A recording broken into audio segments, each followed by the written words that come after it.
Hello students, आपका स्वागत है आपके अपने चैनल करियर क्राफ्टर्स में। आज हम लोग देख रहे हैं सिविक्स का सत्ता में साझेदारी की कार्य प्रणाली का पार्ट 3 है।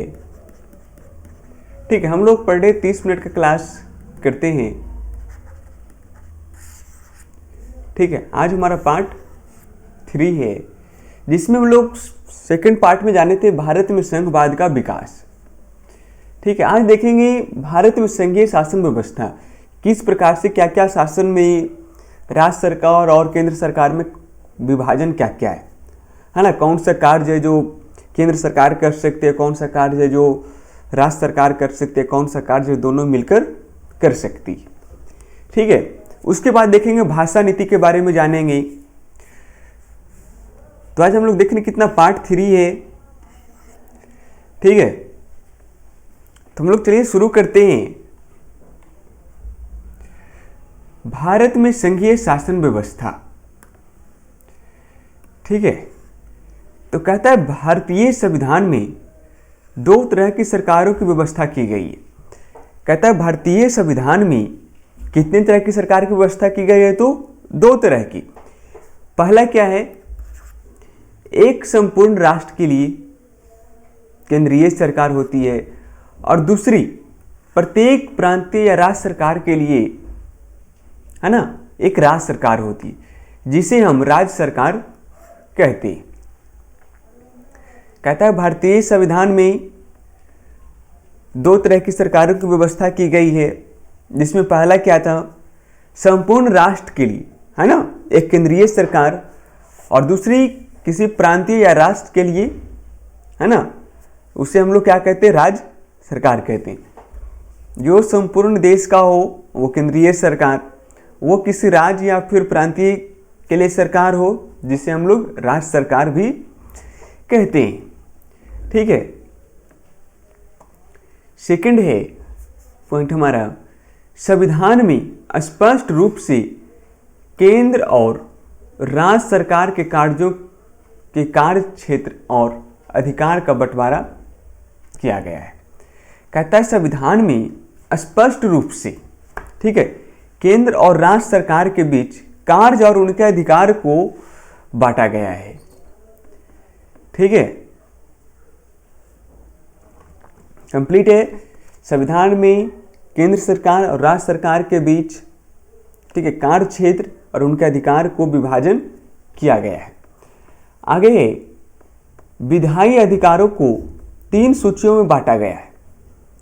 ठीक है, जो विधायी अधिकार है इनको कितने सूचियों में, तो 3 सूचियों में बांटा गया है। ठीक है, पहला क्या है, संघ सूची। ठीक है, संघ सूची। दूसरा है राज्य सूची और तीसरा है समवर्ती सूची। ठीक है, इसमें किसी प्रकार का कोई दिक्कत नहीं। विधायी अधिकारों को 3 सूचियों में बांटा गया है। पहला संघ सूची, राज्य सूची और समवर्ती सूची। ठीक है, तो देखते हैं सबसे पहला संघ सूची। ठीक है, कहता है संघ सूची में राष्ट्रीय महत्व के विषय शामिल हैं। कहता है जो संघ सूची है उसमें राष्ट्रीय महत्व के विषय, जो नेशनल इंपॉर्टेंस है, उसको शामिल किया गया। जैसे में प्रतिरक्षा, संचार साधन, मुद्रा बैंकिंग आदि। कहता है इसमें जो भी है, कहता है जो राष्ट्रीय महत्व के लिए महत्वपूर्ण है, ठीक है, उन सभी को इसमें शामिल किया गया है। ठीक है, जिसमें प्रतिरक्षा है, संचार साधन है, मुद्रा बैंकिंग है, ये सब है ना।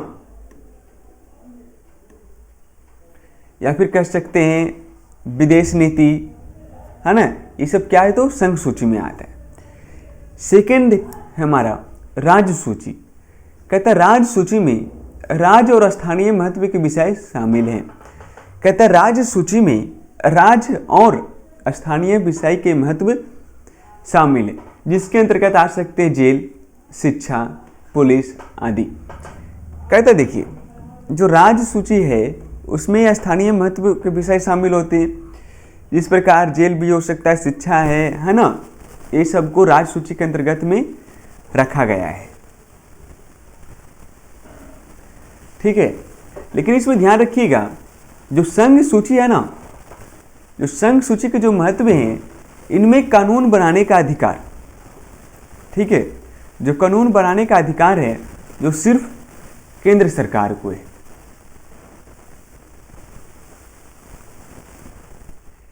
संघ सूची में कानून बनाने का अधिकार किसे है? तो केंद्र सरकार को है।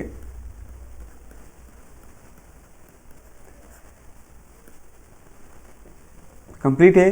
संघ सूची में कानून बनाने का अधिकार किसे है? तो सिर्फ केंद्र सरकार को है। ठीक है, कोई दिक्कत नहीं। जो राज्य सूची में राज्य का स्थानीय महत्व विषय शामिल है, इस पे कानून बनाने का अधिकार किसे है? तो राज्य सरकार को। ठीक है, इस पे कानून बनाने का अधिकार राज्य सरकार कहता है। कहने का अर्थ समझ लीजिएगा, संघ सूची में जो भी विषय आते हैं, इस पे कानून कौन बनाएगा? तो सिर्फ केंद्र सरकार।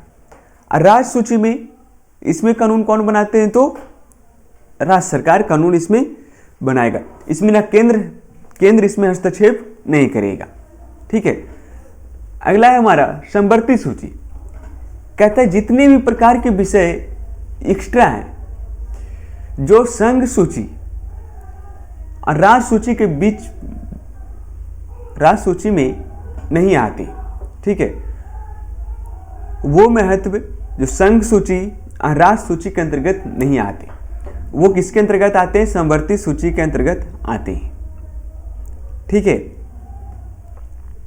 और समवर्ती सूची में कहता, देखिए, जो समवर्ती सूची में कानून कौन बनाएगा? तो संघ सूची में तो केंद्र सरकार, राज्य सूची में राज्य सरकार, और समवर्ती सूची में ये दोनों मिलकर कानून बनाते हैं। ठीक है, केंद्र सरकार और राज्य सरकार दोनों कानून बनाते हैं।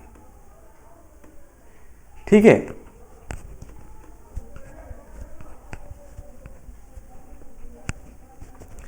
लेकिन इसमें एक ध्यान देने की बात है, समवर्ती सूची में देखिएगा, यहां पे कहता है कि एक ही विषय पे, ठीक है, मतलब किसी एक ही विषय पर केंद्र सरकार और राज्य सरकार दोनों अलग अलग कानून बनाती है।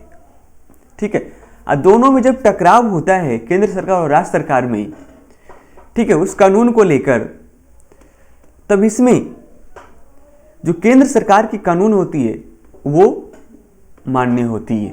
ठीक है, समवर्ती सूची में जब किसी भी एक विषय को लेकर केंद्र सरकार और राज्य सरकार कानून बनाती है अलग अलग, और दोनों में कानून को लेकर मतभेद होती है, तो इसमें केंद्र सरकार के कानूनों की मान्यता दी जाती है। कंप्लीट है।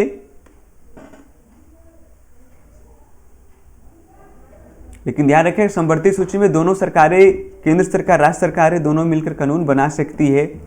आगे देखते हैं, जो विषय इन सूचियों में नहीं आते, ठीक है, जो भी राज्य सूची और संघ सूची में जो नहीं आते हैं, या बचे हुए विषयों पर कानून बनाने का अधिकार केंद्र सरकार को दे दिया गया। जो भी कहता है जो समवर्ती सूची के भी अंतर्गत में नहीं आती, ठीक है, जो राज्य सूची हो गया, संघ सूची हो गया और समवर्ती सूची हो गया, ये तीनों के अंतर्गत जो भी नहीं आते हैं ना, उन पे कानून बनाने का अधिकार किसे है? तो केंद्र सरकार को दिया गया है। ठीक है, आगे देखते हैं, भारतीय संविधान को कठोर बनाया गया है ताकि केंद्र और राज्य के बीच अधिकारों के बंटवारे में आसानी से एवं राज्यों की सहमति के बिना फेरबदल नहीं किया जा सके।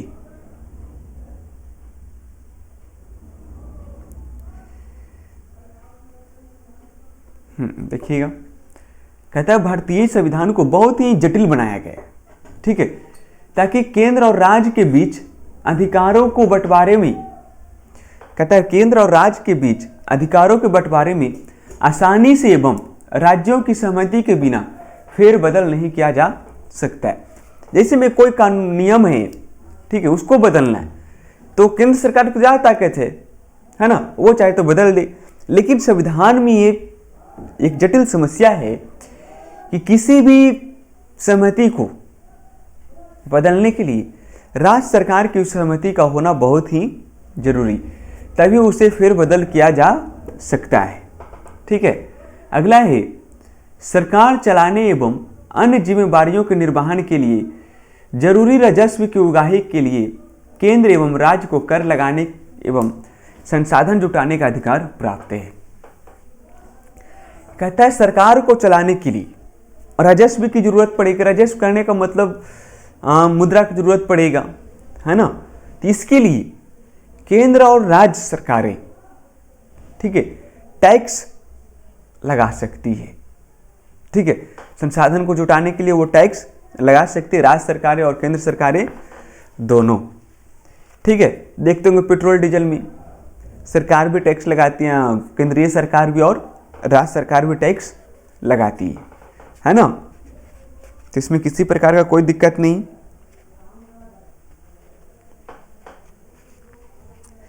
चलिए आगे देखते हैं, हमारा टॉपिक है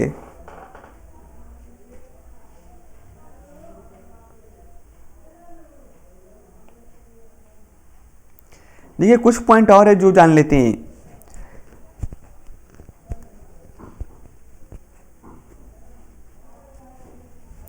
कहते देखिए जब केंद्र सरकार और राज्य सरकार में मतभेद उत्पन्न होता है, ठीक है, तो इसके लिए न्यायपालिका की व्यवस्था की गई है, सर्वोच्च न्यायपालिका। ठीक है, वो दोनों के मामले में हस्तक्षेप करके फैसला सुनाती है।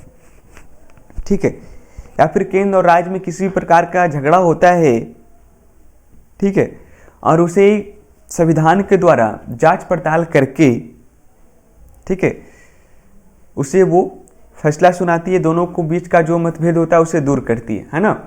न्यायपालिका का गठन किया गया है जब भी किसी प्रकार का राज्य सरकार और केंद्र सरकार के बीच में, ठीक है, किसी प्रकार का मतभेद उत्पन्न होता है तो उसमें न्यायपालिका है जो सर्वोच्च न्यायपालिका, उसमें हस्तक्षेप करती है। जो सर्वोच्च न्यायपालिका वो स्वतंत्र होती है। ठीक है, कंप्लीट है।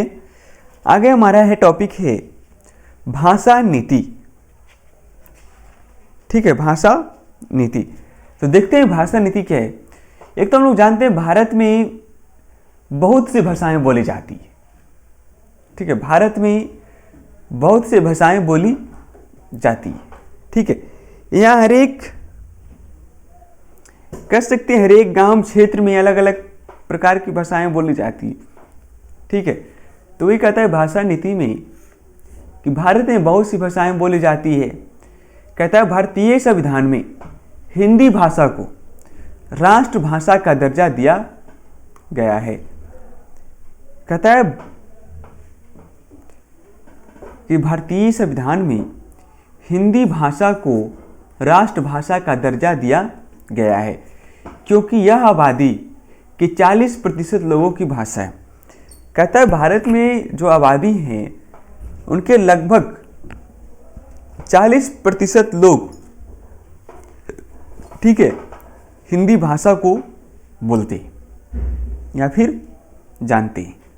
ठीक है, इसीलिए इसे राष्ट्रभाषा का दर्जा दिया गया है। कंप्लीट है। कहता है हिंदी को अनुसूचित भाषा के रूप में पहचाना गया।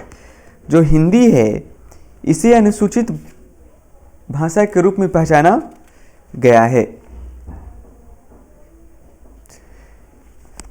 आगे है हिंदी के अलावा संविधान द्वारा अनुसूचित भाषाओं के रूप में मान्यता प्राप्त 22 अन्य भाषाएं हैं। कहते देखिए, कहते हिंदी को तो अनुसूचित भाषा के रूप में पहचान किया गया, कहते लेकिन हिंदी के अलावा 22 ऐसी और भाषाएं हैं, है ना, जिसे अनुसूचित भाषाओं के रूप में मान्यता प्राप्त किया गया है। ठीक है, जिसमें आ जाता है कौन कौन, असमिया, बंगला, बोडो, डोगरी, गुजराती, हिंदी, कन्नड़, कश्मीरी, कोनकी, है ना, उर्दू, तेलुगु, तमिल, सिंधी, संथाली, संस्कृत, पंजाबी, उड़िया, है ना। ये 22 अनेक प्रकार की 22 भाषाएं हैं जिनको अनुसूचित भाषाओं की मान्यता प्राप्त की गई है। ठीक है, कहते ध्यान रखिएगा, जब 1951 में जनगणना हुआ था ना, 1951 में, तो कम से कम 1500 अलग अलग भाषाओं की पहचान की गई थी। ठीक है, या फिर कह सकते हैं जनगणना के 1991 की जनगणना के समय में लगभग 1500 से अधिक भाषाओं को उस इंडेक्स में इंडेक्स करवाया गया था। ठीक है, उसको दर्ज करवाया गया था।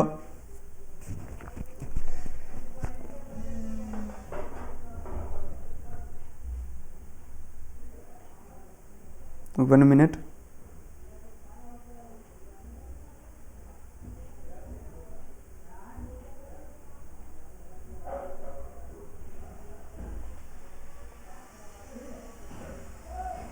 चलिए आगे देखते हैं।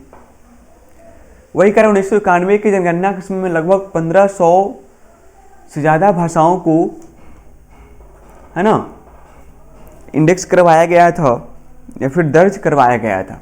ठीक है, हिंदी के अलावा संविधान द्वारा अनुसूचित भाषाओं के रूप में 22 अन्य भाषाएं भी शामिल हैं। कहता राज्यों या प्रांतों की भी अपनी राजकीय भाषाएं हैं। ठीक है, कहता है हिंदी के अलावा, ठीक है, जो तो राष्ट्रभाषा को दर्जा मिला ही है, लेकिन राज्यों या प्रांतों की भी अपनी अपनी राजकीय भाषाएं हैं। ठीक है, कहता है हिंदी के साथ साथ अंग्रेजी का भी राजकीय कामों में प्रयोग किया जाता है। कहता है हिंदी के साथ साथ, ठीक है, अंग्रेजी का भी राजकीय कामों में प्रयोग किया जाता है। ठीक है, इसके बारे में हम लोग 9th क्लास में जानना तो बहुत बेहतरीन ढंग से, क्यों अंग्रेजी को शामिल किया गया था। ठीक है, जो साउथ इंडियन के लोग थे उन्हें हिंदी में बहुत समस्या होती थी। ठीक है, कह सकते वो हिंदी से नफरत करती। ठीक है, तो उन्होंने अपील दायर करके इंग्लिश को भी उसमें शामिल किया गया। आज आप लोग जितने भी देखते होंगे, कुछ भी किसी भी प्रकार का नोटिस, फॉर्म वगैरह, उसमें हिंदी और इंग्लिश दोनों लैंग्वेज होती। लेकिन किसी स्टेट की बात करें तो वहाँ उनका राजकीय भाषा भी होता है और उसके साथ इंग्लिश भी होता है। ठीक है, आज के एग्ज़ाम में देखेंगे, जो भी एग्ज़ाम लिए जाते हैं उसका जो प्रश्न होता है वो जिस राज्य का होता है उस राज्य के भाषाओं को भी शामिल किया जाता है।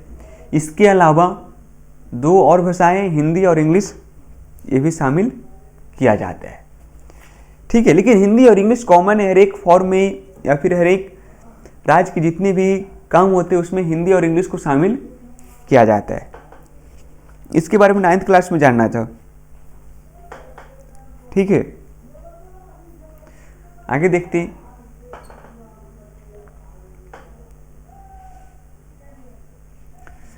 कहता हूं 1990 के बाद देश में अनेक राज्यों में क्षेत्रीय दलों का उदय हुआ है।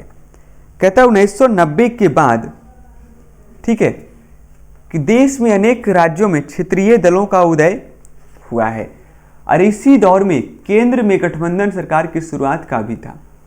कहता है जब अनेक राज्यों में क्षेत्रीय दलों का उदय हुआ तो यही समय था जब केंद्र में गठबंधन की सरकार की शुरुआत था। कहता चूंकि किसी एक दल को लोकसभा में स्पष्ट बहुमत नहीं मिला, इसलिए प्रमुख पार्टियों को क्षेत्रीय दलों समेत अनेक पार्टियों को गठबंधन बनाकर सरकार बनानी पड़ी थी। कहता हूं 1990 का समय ऐसा था जिसमें राज्य में क्षेत्रीय दलों का उदय हुआ था और इसी समय में केंद्र में गठबंधन की सरकार की भी शुरुआत हुआ था। ठीक है, कहता है चूंकि इसमें लोकसभा में स्पष्ट बहुमत नहीं मिला था, इसीलिए जितने भी क्षेत्रीय दलों के अनेक पार्टियां थी उनको गठबंधन की सरकार बनानी पड़ी थी। ठीक है, हम लोग कुछ टॉपिक को छोड़ देते हैं। ठीक है, कुछ ऐसा टॉपिक को जैसे छोड़ देते हैं जो एग्जाम के व्यू से रिलेटेड नहीं है, संबंधित नहीं है, उसे हम लोग नहीं देखते हैं। लेकिन अगर कुछ पॉइंट आपको लगता है कि ये पॉइंट खास है तो उसका आप कमेंट कर सकते हैं। ठीक है, इसके बारे में ज़रूर बताया जाएगा आप लोग को। आगे देखिए, भारत में विकेंद्रीकरण।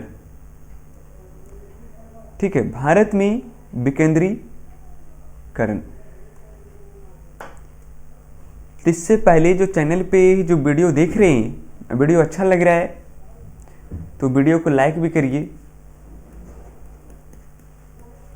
ठीक है, और अपने दोस्तों में शेयर भी करिए, चाहे जितने भी ग्रुप हैं, चाहे फेसबुक का हो ना, व्हाट्सएप हो या फिर टेलीग्राम हो, सभी जगह शेयर करिए अपने दोस्तों में वीडियो को ज़्यादा से ज़्यादा। ठीक है, जितने भी ग्रुप हैं सभी जगह शेयर करिए। सेशन अच्छा लग रहा है तो लाइक भी करिए। ठीक है, और चैनल को सब्सक्राइब नहीं किए तो चैनल को सब्सक्राइब भी कर ली। ठीक है, चलिए देखते हैं आगे। भारत में विकेंद्रीकरण कहता है, जब केंद्र और राज्य सरकार से शक्तियां लेकर स्थानीय सरकारों को दी जाती है तो इसे सत्ता का विकेंद्रीकरण कहते हैं। कहता है जब केंद्र और राज्य सरकारों से, ठीक है ध्यान से समझिएगा, जब केंद्र और राज्य सरकारों से शक्तियां लेकर, पावर लेकर किससे दिया जाता है तो स्थानीय सरकारों को। जब केंद्र और राज्य सरकारों से शक्तियां लेकर, पावर लेकर स्थानीय सरकारों को दी जाती है तो इसी को सत्ता का विकेंद्रीकरण कहते हैं। कंप्लीट है, इसी को सत्ता का विकेंद्रीकरण कहते हैं। कहता 1992 से पहले स्थानीय सरकारें सीधे राज्य सरकारों के अधीन थी। कहता 1992 के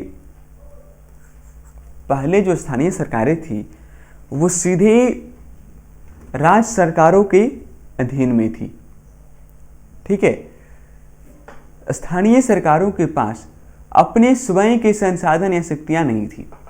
कहता है जो पहले जो स्थानीय सरकारों के पास जो थी, उनके पास स्वयं के संसाधन या शक्तियां नहीं थी, उनकी अपनी पावर नहीं थी। लेकिन कहता है हर राज्य में पंचायत और नगर पालिका चुनाव कराने के लिए राज्य चुनाव आयोग नामक स्वतंत्र संस्था का गठन किया गया है।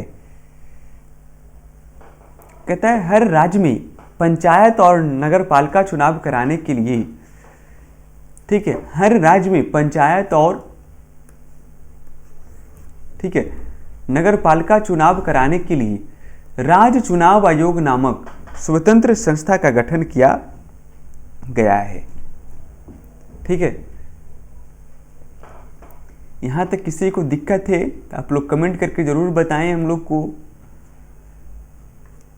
ठीक है, चलिए बाकी और देख लेते हैं, कुछ थोड़ा सा टॉपिक है। कहते हैं बिहार में पंचायती राज व्यवस्था की एक झलक। ठीक है, बिहार में पंचायती राज व्यवस्था की एक झलक। कहते हैं हमारे सांस्कृतिक विरासत की एक अनोखी विशेषता यह रही है कि स्थानीय प्रशासन की मूलभूत इकाई ग्राम ही रही है। ठीक है, हम लोग का एक अनोखी विशेषता ये कि स्थानीय प्रशासन की मूलभूत इकाई क्या है तो ग्राम। ठीक है, महात्मा गांधी भी कहा करते थे कि भारत की आत्मा गांवों में बसती है। कहता है कि महात्मा गांधी भी कहा करते थे, ठीक है, भारत की आत्मा कहाँ बसती है तो गांवों में। ठीक है, कहता अनुच्छेद 40 में राज्य को यह दायित्व सौंपा गया है कि वह ग्राम पंचायतों के गठन, उसकी शक्तियां और कार्य, उन्हें स्वायत्त शासन की इकाइयों के रूप में कार्य करने हेतु सक्षम बनाने के लिए कदम उठाए।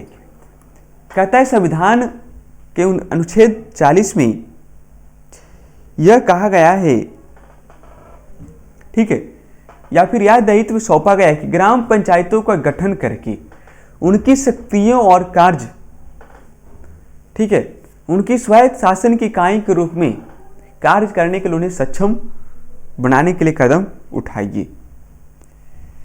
ठीक है, कहता है राष्ट्रीय स्तर पर पंचायती राज प्रणाली की शुरुआत बलवंत राय मेहता समिति की अनुशंसा के आधार पर 2 अक्टूबर 1959 को राजस्थान के नागौर जिले से हुई थी। कहता है पंचायती राज प्रणाली की शुरुआत, ठीक है, कब और कहां से हुआ है, तो 2 अक्टूबर 1959 को राजस्थान के नागौर जिले से हुई थी। ठीक है,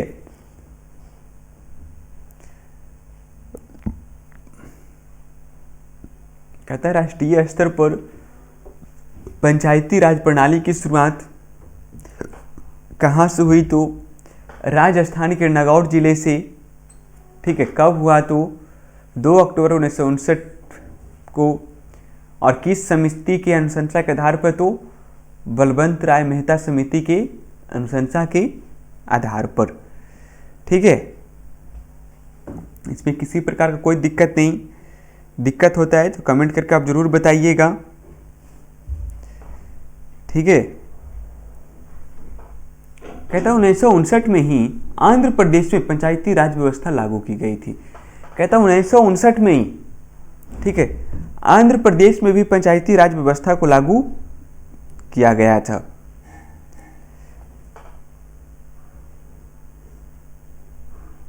ठीक है, जो पहली पंचायती राज व्यवस्था की शुरुआत कहाँ से हुआ था, तो राजस्थान के नागौर जिले से शुरुआत हुआ था। और किनके अनुशंसा पे, तो बलवंत राय मेहता समिति के अनुशंसा पे कब हुआ, तो 2 अक्टूबर 1959 को हुआ था। ठीक है, और 1959 में ही आंध्र प्रदेश में भी पंचायती राज व्यवस्था को लागू किया गया था। ठीक है, इसमें किसी प्रकार का कोई दिक्कत नहीं। आगे देखते हैं, कहता है बलवंत राय मेहता समिति ने पंचायत व्यवस्था के लिए त्रिस्तरीय ढांचा का सुझाव दिया। कहता है बलवंत राय मेहता समिति ने, ठीक है, पंचायत व्यवस्था के लिए, ठीक है, त्रिस्तरीय ढांचा का सुझाव दिया था, जिसमें पहला क्या था, ग्राम स्तर पर पंचायत, ठीक है, ग्राम स्तर पर पंचायत। सेकंड था प्रखंड स्तर पर पंचायत समिति या क्षेत्रीय समिति, जिला स्तर पर जिला परिषद। ठीक है, बलवंत राय मेहता समिति ने पंचायत व्यवस्था के लिए त्रिस्तरीय ढांचा का सुझाव दिया था, जिसमें पहला था ग्राम स्तर पर पंचायत, प्रखंड स्तर पर पंचायत समिति या फिर क्षेत्रीय समिति, या फिर जिला स्तर पर जिला परिषद। ठीक है, ये त्रिस्तरीय ढांचा था। बलवंत राय मेहता समिति के सुझाव पर ये ढांचा तैयार किया गया था। ठीक है, बाकी हम लोग देखेंगे बारी बारी से ग्राम पंचायत क्या होता है। ठीक है, इसमें ध्यान रखिए तीनों का कार्यकाल जो है ना, कार्यकाल वो 5 सालों का होता है। ठीक है, कितने सालों का, तो 5 सालों का होता है इनका जो कार्यकाल होता है। ठीक है, जिसको हम लोग बोल सकते हैं पहला ग्राम पंचायत, दूसरा पंचायत समिति और तीसरा जिला परिषद। कंप्लीट है, ये था हमारा आज का टॉपिक। इसमें किसी भी प्रकार का कोई दिक्कत होता है तो आप कमेंट करके जरूर बताएं। ठीक है, और वीडियो अच्छा लगा है, सेशन अच्छा लगा है तो वीडियो को लाइक भी करिए। ठीक है, नेक्स्ट का क्लास जो है ये पढ़ने में आपको बहुत ही मज़े आने वाले हैं। ये जो आप लोग जानते हैं, ठीक है, कह सकते हैं जो भी आप लोग जानते हैं उसका रिवीजन होगा कि ग्राम पंचायत क्या होता है, पंचायत समिति क्या होता है, कैसे इसका गठन होता है ना, मुखिया का चुनाव कैसे होता है, मुखिया, हाँ, ये सब बहुत सी बातों को जानना है। जो आप लोग कुछ कुछ बातों को जानते हैं, है ना, तो ये सब के बारे में जानेंगे हम लोग नेक्स्ट पार्ट में। इसका आप लोग का नोट्स चाहिए तो आप हमारा एप्लीकेशन इंस्टॉल कर लीजिए। ठीक है, हमारा ऐप को इंस्टॉल कर लीजिए, जिसका लिंक आपको डिस्क्रिप्शन में मिल जाएगा, वहाँ से डाउनलोड कर लीजिए। ये जो ऐप है बहुत ही सरल सिंपल ढंग से इसको यूज आप कर सकते हैं। ठीक है, यहाँ पर आपको नोट्स और टेस्ट दोनों मिल जाएंगे। ठीक है, तो बाकी मिलते हैं हम लोग नेक्स्ट क्लास में नेक्स्ट टॉपिक के साथ।